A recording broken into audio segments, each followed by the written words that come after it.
Well, good morning. As it is in my way doing this stuff, every time you make a change, you really need to make sure that you look at all the things it's going to affect. So if you recall, I had to come in here and add this little connection right here on both sides so that it would keep this parallel with the uprights. Okay, so I did that on both sides.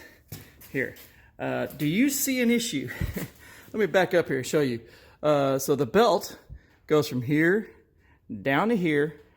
You see this level? Runs across here. Let me slide over here and show you the problem. You see that? That's in the way. Yeah, the belt doesn't fall down in there. So what I had to do, and I still got to clean it up, is I welded this 3-inch piece of tubing in here. I notched it out to make clearance for the belt to run across there to hold this top part in.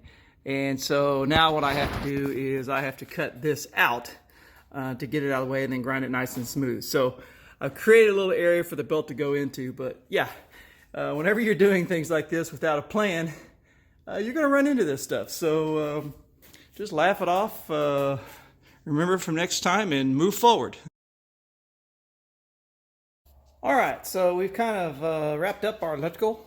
What I did was, you'll see that none of this is really original. These bright green connectors are original. The black wire is original. All the striped wire is what I added. So luckily, it had these little connectors, so I didn't have to void my warranty. Just unplugged and put on different connectors to match and just plugged it in. I actually had this old flexible conduit protector from my old lawnmower I had. So I ran all that together. I've got one connection running up to the battery. You can also see I've got the battery grounded to the frame because this thing here is actually protected. I don't think it's grounded by that. And so by grounding it to the frame, it runs through my pulley up there and down the wire. So that grounds this out so I can make sure it starts. I just ran it over the top, and then I've got it zip tied down, and then you'll see that I took the stop switch controller off, and then all I did was, you can kind of see that, I just welded a nut here and then one down here and just attached it on there so it's nice and secure. So now I've also added my handle. Again, was also from the lawnmower. I think this is what actually adjusted the height of the lawnmower. But anyway, so now I can push and... Oops. Yeah, I hit my little... hit my stop over there. And then I'll bump it. I'm not going to start it all the way, but... So you see it actually starts. But by having it here when I'm pushing, if something happens, I have my hand right here. I can quickly turn it off and run like hell if something happens. So... so far that's about everything. So almost everything. You'll see that I also have a little diesel tank mounted, just a little piece of C-purlin mounted to it. I've got a little ratchet strap holding it down. I still need to run the little tube off of there and down underneath there and then put my little metering valve in, but I need to find the little felt for the wiper, and then also just welded on a piece of C-purlin there to mount my battery. So pretty much everything is done except for the last few little things.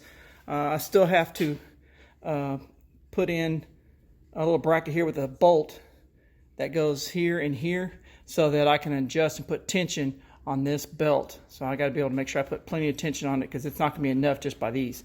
So I'll have to cut this little lip off, mount some pretty sturdy little angle here and here, so that I can put a bolt in that will push on both sides. So that's the next thing I'm going to work on. Well, good morning. Today we are working on our belt and our blade tensioner. So as you recall, I've got this little plate here that slides back and forth. I just happen to have this 20-ton hydraulic jack. Yes, I know it's way oversized, but I have it sitting around. I don't ever use it. I'm not going to permanently mount it, so if I ever do need it, I know where it's at. Anyway, what I found is that the space that I've made here, you can see I can reach the bleeder and the handle spot. So if I take the handle and stick it on in there, you will notice that it clears just fine in there, and then I can actually still reach the release mechanism here. So I think this is going to work fairly well. One thing I did notice, and I'm going to show you, is that it's a little high on this, and it's mainly because this is sitting here. So what I think I'm going to do is I'm probably going to weld another either angle iron or something down here to drop this down so that basically this is kind of flush with the top of this. All right, so as soon as I started to get ready to move this thing, I realized something. You can see that I've got probably about 1.25 inches space here that more like it goes through 1.5 inches. So if I move the end of this to here, I lose 1.5 inches of tensioning space right here. So I think what we're going to do is we're going to go ahead and leave this sitting on top of there. We'll put something underneath here that will brace this thing, level this off, and then all I'm going to do is, if I need to, I will put a brace, just weld it straight across from here down. All right, so I put a little work into getting my tensioner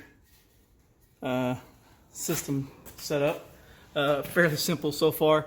Just tack this in so this has something to sit on. I'm still going to have to figure out if I need that or not, because right now it's not touching it, but if you take the tension off of that, it falls down. So I may just attach that and leave it there for whenever I need it. Anyway, so pushing on it, doesn't seem like you have any problems.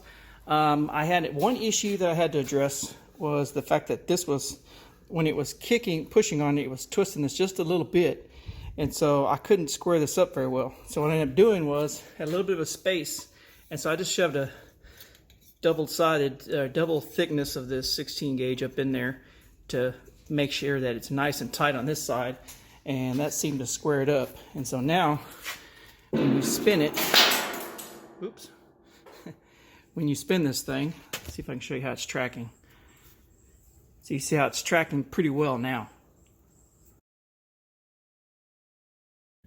Well, we hit a little bit of a snag. So my tensioning system with this hydraulic jack is pushing, you know, it's kind of hard to tell, but where it's making contact is not quite in the center, but it's a little more toward the front, the actual wheel side.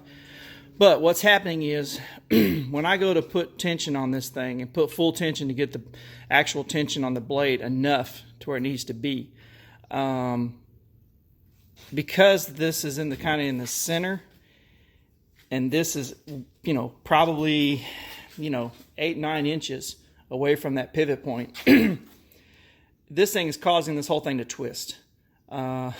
So what's happening is I'm spitting the blade off because this thing is pitched out a little bit.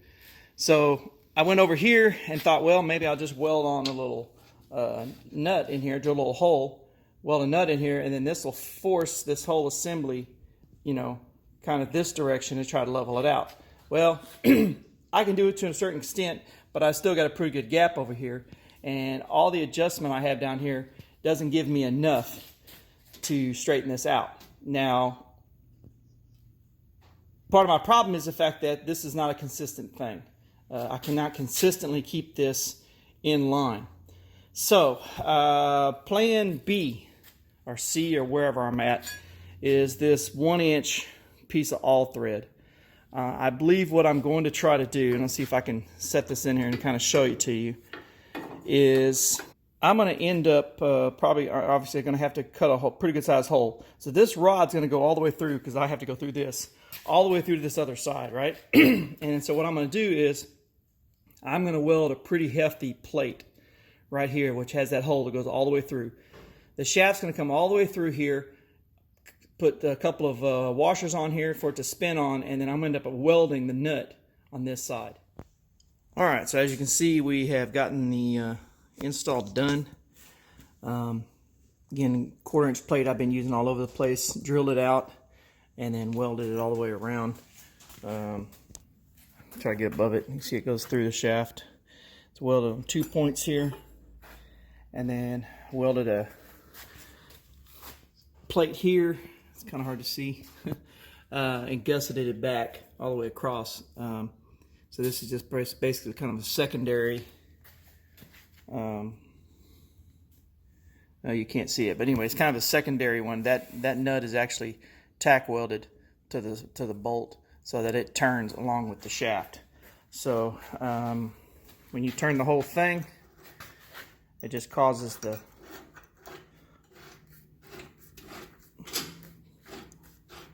really slow. It's hard to see. It's really, really slow. But so when you turn it, this thing slides back and forth. Sorry, when this moves back and forth. So it's pretty straightforward. I'm hoping that this shaft is strong enough to withstand the tension. I mean, it's a pretty long shaft, so I'm a little concerned about that. So, all right, as you can see, the last little bit that I have was adding the 4x4s on here. And all I did was just take some little, what I call plumber strap. I'm not sure what you call it. Just a galvanized strap with holes in it. And then metal screw down here, and then a couple of, and then a couple of 1.25 inch screws in there, one on each side, as you can see, and it ain't wiggling. So that looks like it's probably going to work, at least for the time being. We'll see how long it lasts. There's a possibility that I may have to come back and take some C-purlin and cut it to where it fits over the top of this, because the wood may dent this, and I don't want to do that. So I need some kind of buffer between the metal and the logs. So I may come back and cap this later with some C-purlin, just so that it has a nice metal protection on there, and just use the wood as a kind of a pad. So we'll see. But as you can tell, I've got it blocked up. I went ahead and I didn't put them on here. Didn't know if I need them or not. As of right now, it doesn't look like I'm going to need them. But as I put more logs on there, heavier, if I think I do, I can just come back and I'll put those blocks in there. I've got them. I got a little lazy and just didn't do it yet. So